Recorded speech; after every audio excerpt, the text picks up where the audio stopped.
अकबर बीरबल की कहानी पूरा वीडियो देखे। अकबर का साला हमेशा से ही बीरबल की जगह लेना चाहता था। अकबर जानते थे कि बीरबल की जगह ले सके ऐसा बुद्धिमान इस संसार में कोई नहीं है। फिर भी जोरू के भाई को वह सीधी ना नहीं बोल सकते थे।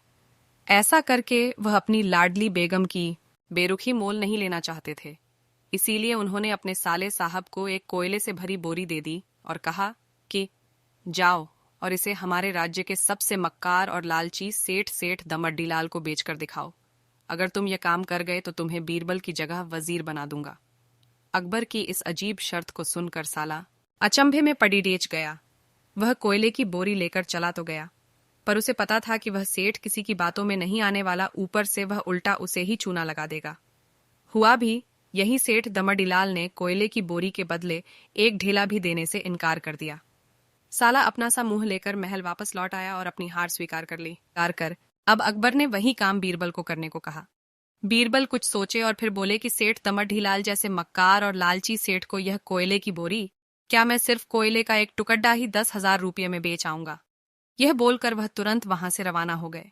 सबसे पहले उसने एक दर्जी के पास जाकर एक मखमली कुर्ता सिलवाया, हीरे मोती वाली मालाएं गले में डाली, महंगी जूती पहनी और कोयले को बारीक सुरमे जैसा पिसवा लिया। फिर उसने पिसे कोयले को एक सुरमे की छोटी चमकदार डिब्बी में भर लिया।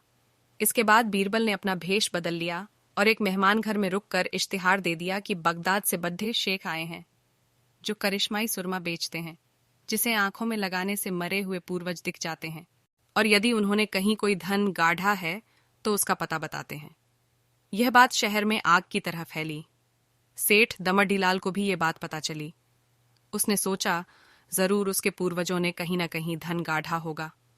उसने तुरंत शेख बने बीरबल से संपर्क किया और सुरमे की डिब्बी खरीदने की पेशकश की।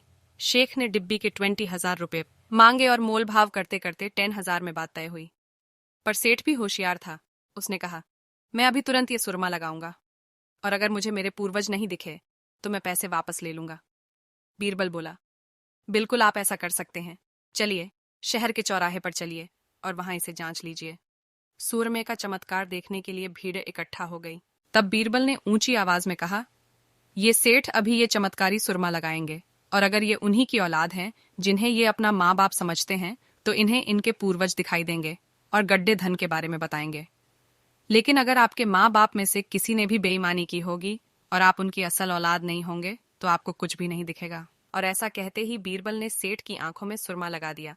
फिर क्या था, सिर खुजाते हुए सेठ ने आंखें खोली। अब दिखना तो कुछ था नहीं, पर सेठ करे भी तो क्या करे। अपनी इज्जत बचाने के लिए सेठ ने 10,000 बीरबल के हाथ थमा दिए और मुंह फुलाते हुए आगे बढ़ा गए। बीरबल फौरन अकबर के पास पहुंचे और रुपये थमाते हुए सारी कहानी सुना दी। अकबर का साला बिना कुछ कहे अपने घर लौट गया और अकबर बीरबल एक दूसरे को देखकर मंद मंद मुस्काने लगे। इस किस्से के बाद फिर कभी अकबर के साले ने बीरबल का स्थान नहीं मांगा। Subscribe my channel.